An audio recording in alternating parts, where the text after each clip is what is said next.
Me chamo José. Sempre fui homem de estrada. Caminhoneiro desde os 20 anos. Já rodei esse país de ponta a ponta. E claro, como todo mundo da estrada, ouvi as histórias. Ah, as histórias. De tudo que é tipo, de bicho que vira gente a alma penada.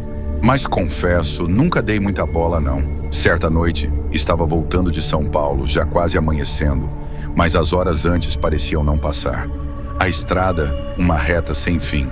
O farol do caminhão recortando a escuridão da madrugada. O rádio tocando umas músicas que nem dava para entender direito. O cansaço batendo, a cabeça querendo cochilar. E foi aí que eu a vi. No acostamento, de repente, uma figura, uma mulher, toda de branco. Parecia uma noiva com o véu esvoaçando no vento, mesmo não tendo vento nenhum. Ela estava ali, imóvel como uma estátua, pedindo carona com a mão. Na hora, o sangue gelou, o coração disparou, mas a razão tentou se impor. Não é possível, deve ser o sono, uma brincadeira da mente. Não parei. Pisei no acelerador, fiz uma oração e continuei em frente. Mas a imagem dela não saía da minha cabeça. Parecia que seus olhos estavam me seguindo, me julgando por não ter parado. O medo começou a tomar conta de mim, como um veneno que se espalha pelo corpo. A estrada parecia mais longa, o caminhão mais lento. E aí a curiosidade venceu o medo. Dei uma olhada rápida no retrovisor e meu corpo paralisou. Lá estava ela, sentada no banco de trás do caminhão, exatamente onde eu costumo deixar meus pertences. Os olhos dela, brilhando no escuro, como duas brasas.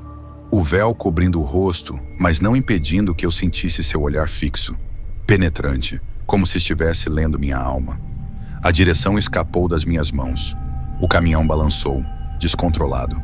Senti o coração quase saindo pela boca. Os olhos dela, ainda fixos em mim, no retrovisor. Gritei, apertei o freio. Tentei me virar para ver o banco de trás e não havia ninguém. A estrada se tornou um borrão, uma sequência de luzes e sombras, enquanto o caminhão rodava sem rumo. Não sei como consegui controlar o caminhão e sair daquela. Encostei no acostamento, as pernas tremendo, o coração disparado. Não tinha ninguém, só eu e a estrada, que de repente parecia mais sinistra. A partir daquele dia, nunca mais fui o mesmo. As histórias que eu tanto desprezava se tornaram uma realidade assustadora. Agora, cada vez que pego a estrada à noite, sinto um arrepio na espinha. Sempre dou uma olhada para trás, no retrovisor, com medo de ver aqueles olhos. O medo da carona da meia-noite, que eu nunca soube se foi real ou fruto da minha imaginação. Mas uma coisa eu aprendi. Certas lendas é melhor não arriscar desafiar. A estrada guarda segredos e o terror pode estar à espreita, em cada curva, em cada sombra, em cada carona que você decide não dar. Meu nome é Geazi e sempre fui um homem da roça. Desde criança fui criado no ritmo da natureza e na lida com o gado. Vivi tranquilamente nas terras que herdei do meu pai, um homem muito competente que me ensinou tudo o que sei. Entre seus ensinamentos e conselhos, ele sempre dizia para eu não duvidar do oculto, pois por trás de toda lenda existia um pouco de verdade. É claro que eu não acreditei, mas de um tempo para cá, algo estranho começou a acontecer. Era uma sensação que eu não conseguia explicar, como uma intuição. Uma tensão parecia infiltrar-se na minha paz. As notícias de ataques a rebanhos, que antes vinham de longe, chegaram a se aproximar. O silêncio da noite tornou-se inquietante. Os animais eram mais nervosos e os cães mais. Uma noite percebi que algo estava errado. O silêncio do curral foi quebrado apenas pelos meus próprios passos.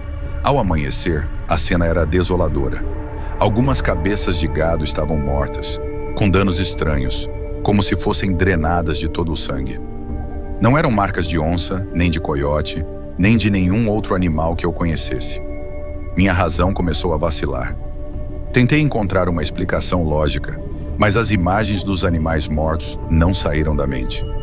Decidi montar guarda na noite seguinte, armado com uma espingarda, determinado a descobrir o que estava acontecendo nas minhas terras. Quando a noite caiu, trouxe consigo um silêncio ainda mais opressor. No meio da madrugada, ouvi um barulho estranho, um som que nunca tinha ouvido antes. Era uma mistura de rosnado e guincho, algo que parecia distante, mas que ao mesmo tempo ecoava bem perto. Fiquei alerta com a espingarda em punho e o coração batendo forte no peito, enquanto me movia cuidadosamente. Então, eu vi. Entre as árvores, sob a luz pálida da lua, estava uma criatura. Não era um animal, não era um homem. Era algo diferente. Algo que parecia ter saído diretamente de um pesadelo. Era uma figura esguia, com olhos vermelhos e estreitos, garras afiadas e uma pele escura e escamosa.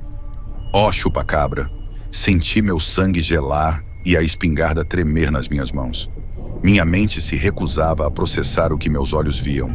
A criatura se move com uma velocidade sobrenatural, saltando entre as árvores em direção ao curral. Uma onda de pavimento tomou conta de mim, enquanto o chupa-cabra pulava sobre o curral em busca de seu pré-latirei. Mas a princípio, o tiro parecia não surtir efeito. Depois de algum tempo, percebi que a criatura estava ferida. Ela desapareceu na escuridão, deixando para trás um rastro de sangue. Naquela noite, meu mundo mudou para sempre.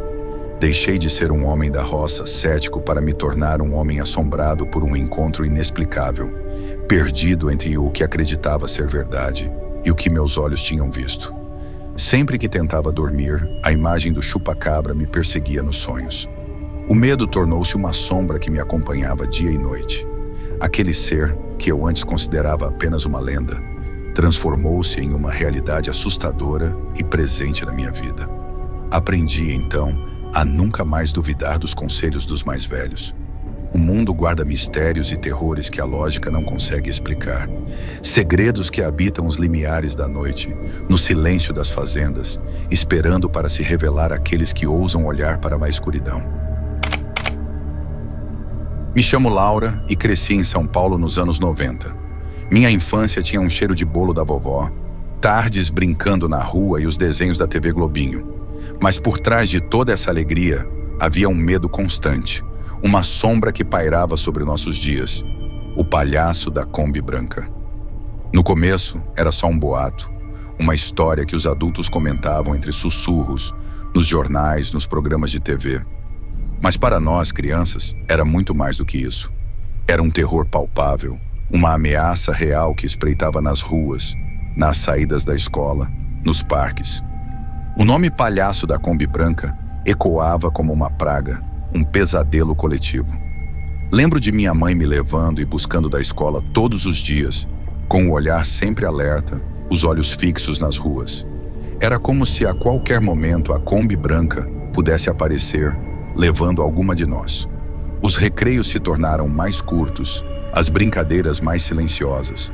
Até os palhaços de festa, aqueles que antes faziam a gente rir, passaram a nos dar medo, a nos lembrar daquela ameaça que todos diziam ser real.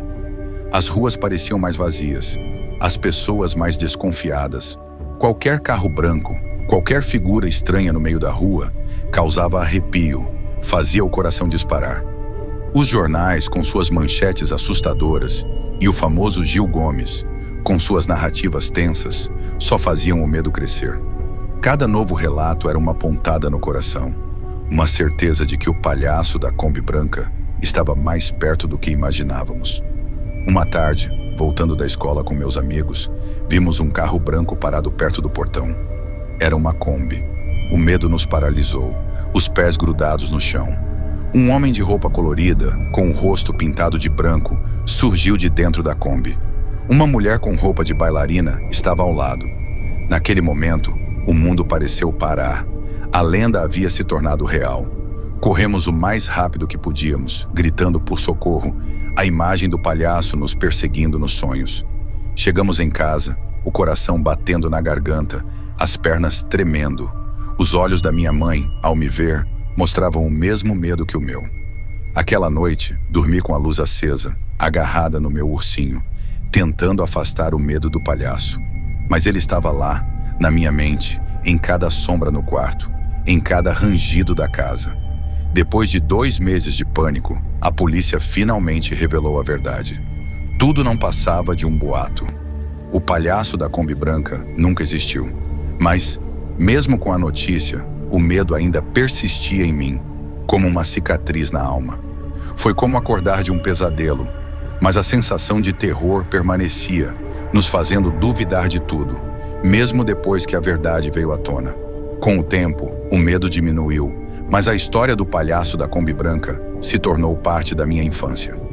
Uma lembrança de como um boato pode criar um terror coletivo, como o medo pode se espalhar como um vírus, e como o que parecia tão real, na verdade, não passava de uma história.